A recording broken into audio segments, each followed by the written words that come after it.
masuk rumah sakit di tanggal 15 Juli kemarin, subuh-subuh. Jadi saya lagi bangun, memang tadinya nggak ada kenapa-kenapa, cuman tiba-tiba saya dibangunin mama subuh-subuh 4:30, disuruh siap-siap untuk bawa papa ke UGD rumah sakit. Ada rumah sakitnya di situ. Aku tanya kenapa bang? Enggak papa ngeluh sesaknya, ininya sesak gitu loh, jantungnya sesak, nafasnya sesak. Ya pikiranku tuh ada dua, ya kalau bukan COVID ya jantung, soalnya bapak tuh punya jantung gitu. Nah ternyata pas masuk UGD diperiksa segala macam, langsung di swab antigen, papa ternyata positif, langsung ambil tindakan PCR. Dan mau nggak mau bapak harus di rumah sakit karena saturasinya ternyata turun ke 85% gitu, saturasinya 85%. Ya udah kita sekeluarga menyetujui papa masuk UGD. Nah ya udah, karena di UGD itu rame segala macam, ya udah ya kita urusin papa di situ. Saya yang suka bolak-balik ke sana segala macam karena supir nggak ada yang bisa nyetir, cuma saya di rumah. Jadi ya saya yang bolak-balik ngurusin bapak ke rumah sakit. Rumah sakitnya dari tanggal berapa kan? Hari Kamis 15 Juli, emang tepat banget seminggu. Nah tadi malam bapak itu dipanggil, papa dipanggil itu jam 3.50 pagi. Jadi kan memang dibutuhkan plasma darah. Saya sudah dari ambil plasma darahnya karena kurirnya kurang, saya yang jalan, ya dikabarin bapak udah kondisi kritis.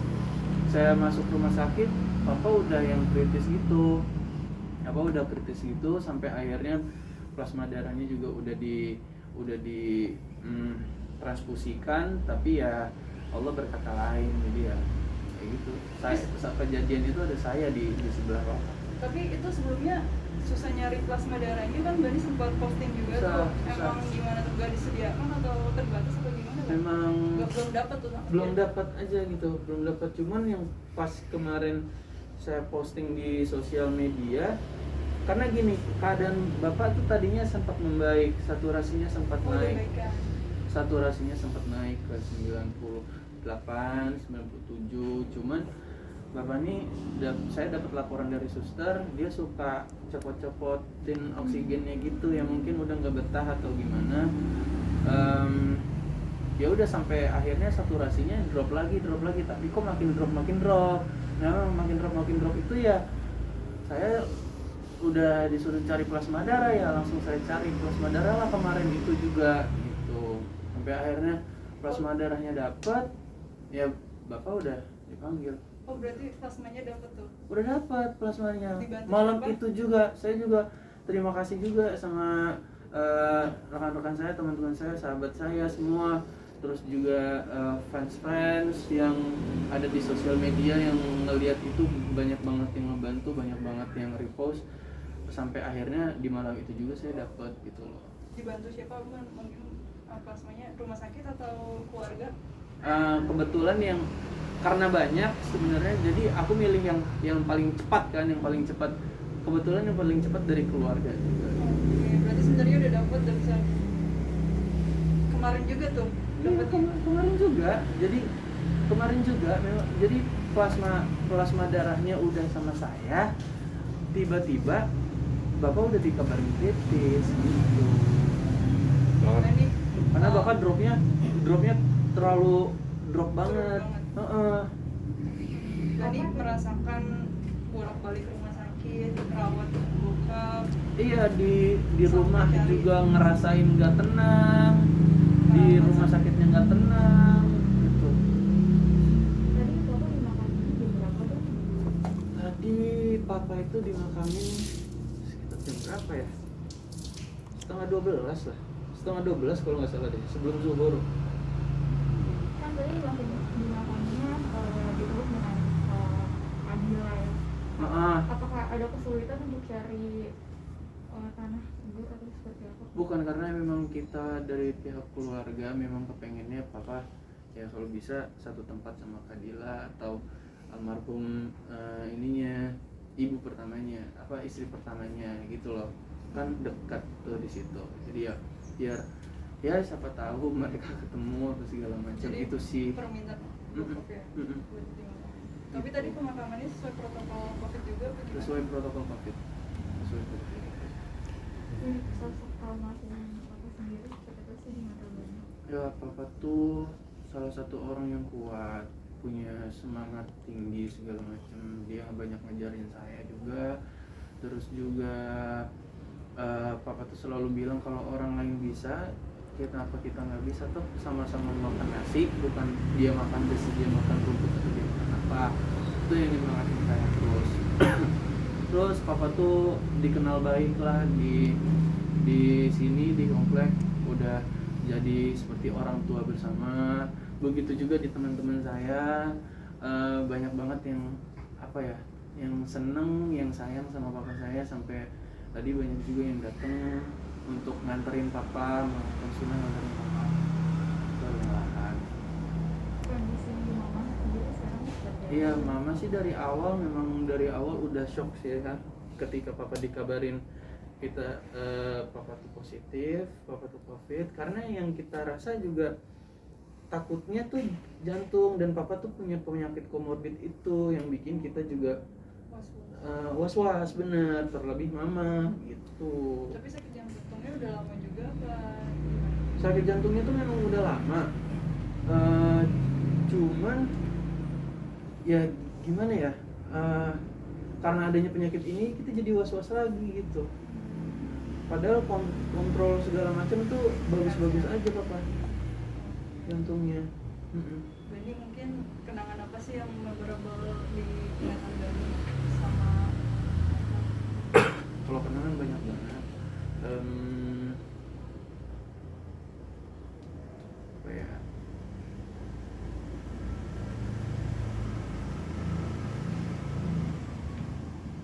Ya pokoknya banyak lah sih.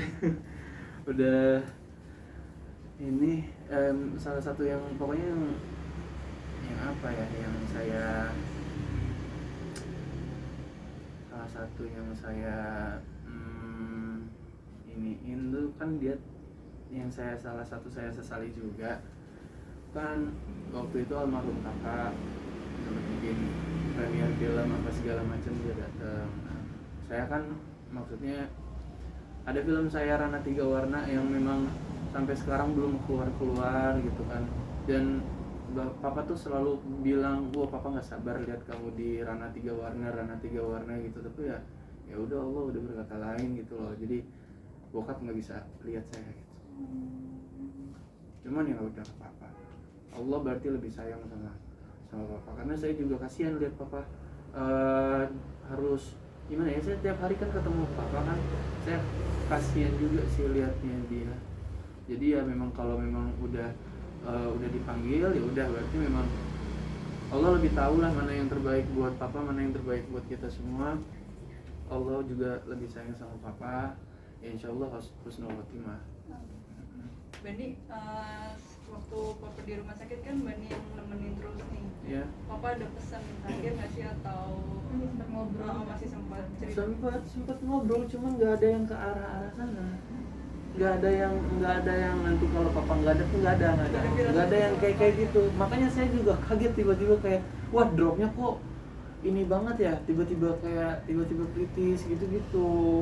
Nggak ada, kita nggak ada firasat kesana sama sekali, karena yang menurut saya tadi kayak pas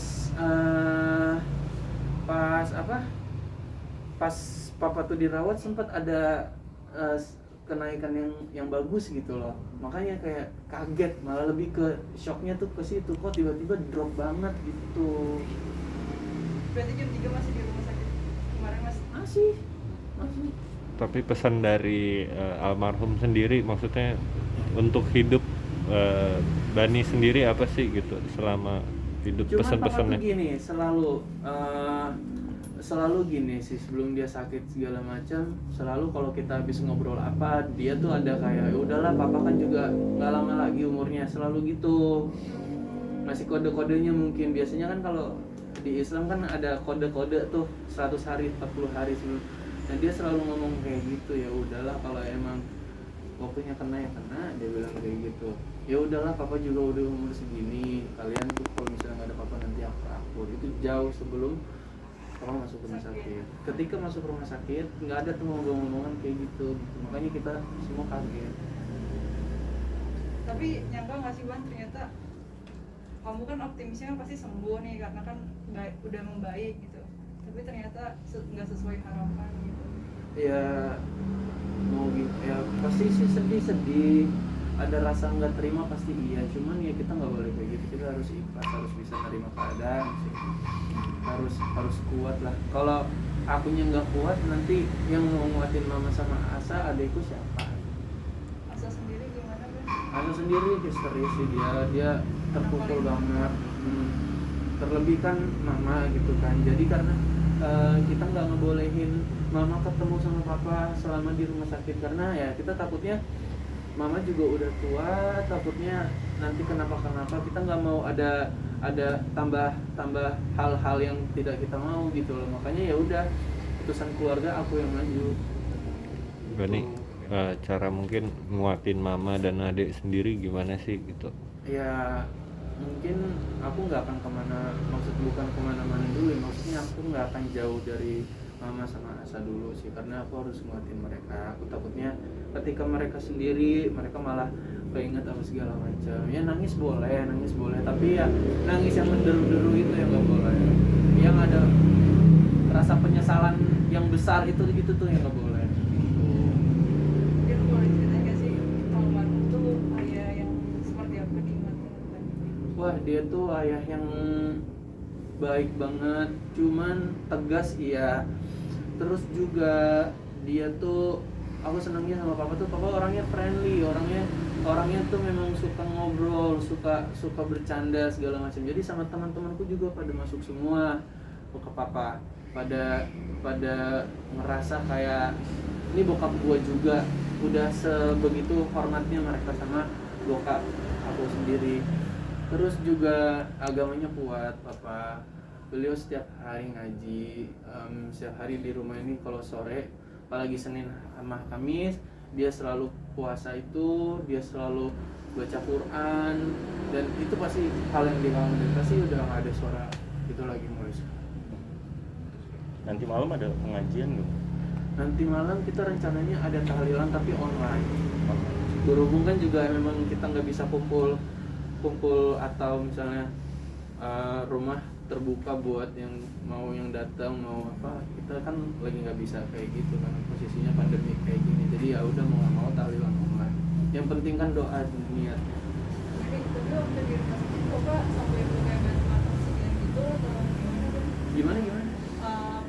Pakai butuh bantuan oksigen gitu? Iya, jadi butuh bantuan Intubasi oksigen. juga apa? Cuman alhamdulillahnya dari hari pertama masuk UGD itu kan papa langsung dapat alat, bukan yang kan kadang ada yang nunggu, ada yang apa segala macam. Papa langsung dapat alat, nggak lama langsung dapat tempat yang lebih bagus gitu, nggak yang di tenda doang apa segala macam gitu sih. Karena memang sekarang rumah sakit lagi penuh banget, oksigen itu lagi ini banget, terbatas banget itu. Makanya pesannya juga buat kalian semua yang lihat ini juga hati-hati, jaga kesehatan. Doanya mungkin buat almarhum ayah. Iya, buat almarhum ayah yang pastinya semoga kuburnya dilapangkan, diterangkan, dijauhi dari siksa kubur. Semoga almarhum papa juga tenang di sana. Amalan-amalan semua perbuatan baiknya, mau yang sekecil atau yang enggak disengaja oleh beliau, itu diterima oleh Allah Subhanahu wa taala. Semoga papa juga diterima di sisi Allah, diterima di surganya Allah, dan ya semoga papa sekarang aku menghibur dirinya itu ya sekarang papa udah bisa ketemu sama waktunya papa untuk ketemu dan ngumpul bareng Kadila sama Mama Rosma dulu sekarang. Itu yang nguatin aku sekarang. Oh, oke. Oke.